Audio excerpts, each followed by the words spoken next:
పిత పుత్ర పవిత్రాత్మ నామమున ఆమేన్. క్రీస్తునాథుని యందు ప్రియమైనటువంటి సహోదరి సహోదరులారా, మీ అందరికీ ప్రొటెస్టెంట్ ప్రశ్న కథోలిక సమాధానం కార్యక్రమానికి స్వాగతం. ఇవాళ మనల్ని అనిత అనేవారు ఒక ప్రశ్న అడుగుతున్నారు. నా ఫాదర్ ఒక డౌట్. నేను ఫాదర్ కాదమ్మా, గుర్తుంచుకోండి. నేను వృత్తిరీత్యా ఒక సాఫ్ట్వేర్ ఇంజనీర్ని. ప్రవృత్తి రీత్యా అంటే ఇంట్రెస్ట్ రీత్యా నేను కథోలిక బోధలు చేస్తూ ఉంటాను. సో మీరు అడుగుతున్నటువంటి ప్రశ్న, ఫాదర్ ఒక డౌట్. చైల్డ్హుడ్ నుంచి ఆర్సీఎంలో ఉండి వేరే సంఘంలో మ్యారేజ్ అయితే ఆర్సీఎం చర్చ్లో సప్రసాదం ఇవ్వకూడదా? వై?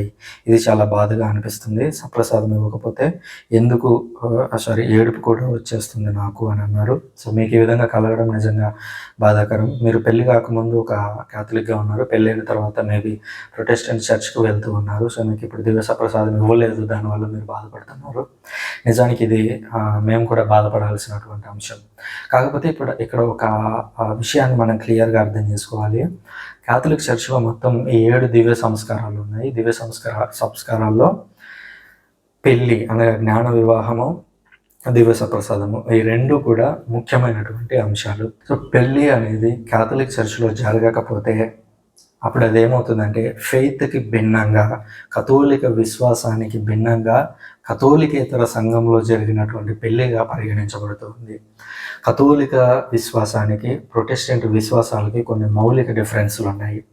కథోలిక విశ్వాసంలో యేసుక్రీస్తు యొక్క శరీర రక్తాలు నిజంగా ఆ రొట్టె ద్రాక్షరసంలో ఉన్నాయి అని మనం నమ్ముతాము.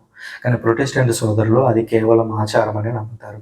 అందువల్ల మీరు కథోలికేతర సంఘంలో పెళ్లి చేసుకోవడం ద్వారా ఆటోమేటిక్గా దేవుడు అందిస్తున్నటువంటి కృప ఏదైతే ఉందో, ఒకటి మ్యారేజ్ ద్వారా దేవుడు కృపను అందిస్తాడు, జ్ఞాన వివాహం ద్వారా, అలాగే రెండవది దివ్య సప్రసాదం ద్వారా కృపను అనుగ్రహిస్తాడు.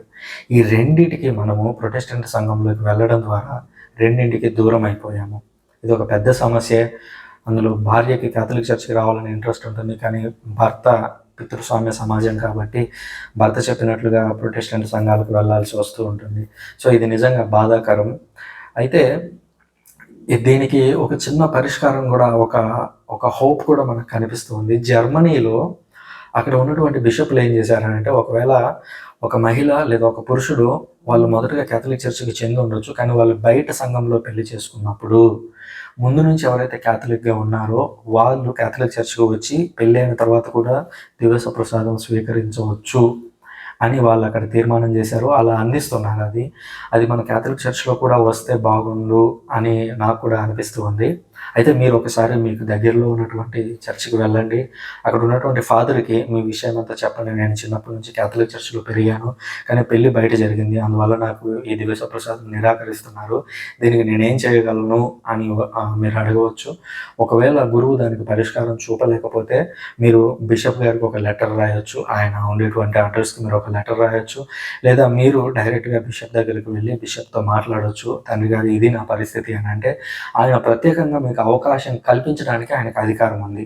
ఓకే, మీరు ఉంటున్నటువంటి ప్రాంతం, ఫర్ ఎగ్జాంపుల్గా చెప్తున్నాను, మీరు కర్నూలు డయాసిస్ అని అనుకుందాము. కర్నూలు డయాసిస్లో ఏదో ఒక గ్రామంలో మీరు ఉంటున్నారు. సో ఆ గ్రామంలో ఒక ప్రీస్ట్ ఉంటాడు, ఫాదర్. ఆ ఫాదర్ మీకు దివ్య సప్రసాదం ఇవ్వట్లేదు. మీరు కర్నూలు పీఠంలో ఉన్నటువంటి బిషప్ దగ్గరికి వెళ్ళి, ఇప్పుడు బిషప్ లేరు, ప్రస్తుతం అంతోనప్ప చౌరప్ప గారు అడ్మినిస్ట్రేటర్గా ఉన్నారు. సో ఆయన దగ్గరికి మీరు వెళ్ళొచ్చు. వెళ్ళి ఆయనతో ఏం మాట్లాడచ్చు అంటే, నాకు దివ్య సప్రసాదం స్వీకరించాలని ఉంది, కానీ నేను స్వీకరించడానికి అవకాశం లేకుండా పోయింది అంటే ఆయన ప్రత్యేకంగా మీకోసం మాత్రమే మీ దగ్గర ఉన్నటువంటి ఫాదర్కి ఫోన్ చేసి ఆయన మీకు ఇవ్వండి, ఆమెకి దివ్య సప్రసాదం ఇవ్వండి అని ఆయన చెప్పొచ్చు, డైరెక్ట్గా చెప్పొచ్చు. ఆయనకు అధికారం ఉంది.